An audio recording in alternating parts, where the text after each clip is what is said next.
നമസ്കാരം. Raf talk ഫുട്ബോളിലേക്ക് എവർക്കും സ്വാഗതം. നെയ്മർ ജൂനിയറുടെ കാര്യത്തിൽ എന്ത് സംഭവിക്കും എന്നുള്ളത് ആരാധകർ ആകാംക്ഷയോട് കൂടിയിട്ട് നോക്കുകയാണ്. ഈ ഒരു ജനുവരി ട്രാൻസ്ഫർ വിൻഡോയിൽ അദ്ദേഹം അൽ ഹിലാലിൽ നിന്ന് കോൺട്രാക്റ്റ് ടെർമിനേറ്റ് ചെയ്ത് ബ്രസീലിയൻ ക്ലബ്ബായിട്ടുള്ള സാൻഡോസിലേക്ക് പോകുമോ, അതല്ല മറ്റേതെങ്കിലും ക്ലബ്ബിലേക്ക് പോകുമോ, റൂമറുകൾ ഇങ്ങനെ പലതരത്തിൽ പ്രചരിക്കുമ്പോൾ വീണ്ടും ഒരു വാർത്ത പുറത്തേക്ക് വന്നിരിക്കുന്നത് നെയ്മർ ജൂനിയറെ രജിസ്റ്റർ ചെയ്യാൻ വേണ്ടി അൽ ഹിലാൽ ഒരുങ്ങുന്നു എന്നാണ്.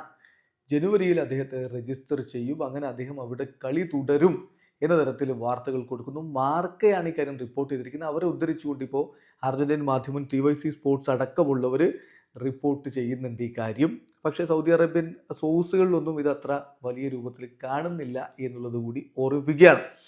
ഏതായാലും മാർക്കയും TYC സ്പോർട്സും ഒക്കെ റിപ്പോർട്ട് ചെയ്യുന്നതനുസരിച്ച് ഖാലിദു കൂലിബലിയെ അവർ ജനുവരി ട്രാൻസ്ഫർ വിൻഡോയിൽ ഒഴിവാക്കും. എന്നിട്ട് ആ ഒരു സ്ലോട്ടിൽ നെയ്മർ ജൂനിയറെ രജിസ്റ്റർ ചെയ്യാനാണ് പദ്ധതി എന്നാണിപ്പോൾ റിപ്പോർട്ട്. ഖാലിദ് കൂലിബലി നമുക്കറിയാം, അവരുടെ ഡിഫൻസിലെ ശക്തി ദുർഗമാണ്. പക്ഷേ സെനഗലീസ് താരത്തിൻ്റെ അൽ ഹിലാൽ വിട്ടു പോക്ക് എന്തായാലും നടക്കുമെന്ന തരത്തിലാണ് TYC സ്പോർട്സും അതുപോലെ മാർക്കയും ഒക്കെ റിപ്പോർട്ട് ചെയ്യുന്നത്.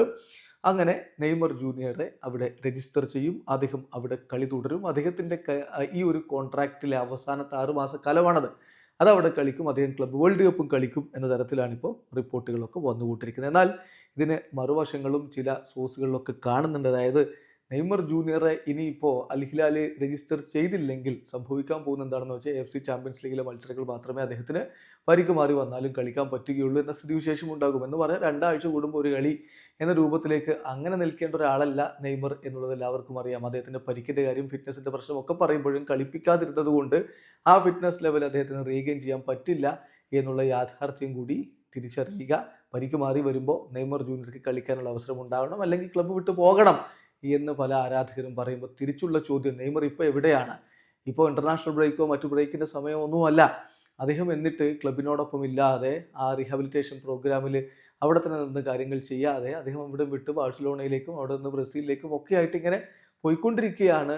അദ്ദേഹത്തിന് ഒരു കമ്മിറ്റ്മെൻറ്റും ഇല്ല എന്ന് പറയുന്ന ഒരു വിഭാഗം ആരാധകരും മറുഭാഗത്തുമുണ്ട് എന്നുള്ളതാണ്. അതിപ്പം സോഷ്യൽ മീഡിയയിലൊക്കെ നമുക്ക് വളരെ കൃത്യമായിട്ട് കാണാൻ കഴിയും. അൽ ഹിലാൽ ഏതായാലും അദ്ദേഹത്തെ നിലനിർത്തുമോ ഇല്ലയോ എന്ന കാര്യത്തിൽ ഇനിയും വ്യക്തത വരേണ്ടതുണ്ട്. നെയ്മറുടെ മടങ്ങിവരവിനായിട്ട് ആരാധകർ എന്തായാലും ആകാംക്ഷയോടുകൂടി കാത്തിരിക്കുകയാണ്. വീഡിയോ അവസാനിക്കുന്നു. ഫുട്ബോൾ ലോകത്തെ കൂടുതൽ വിശേഷങ്ങളുമായി റാഫ് ടോക്സ് എത്താം.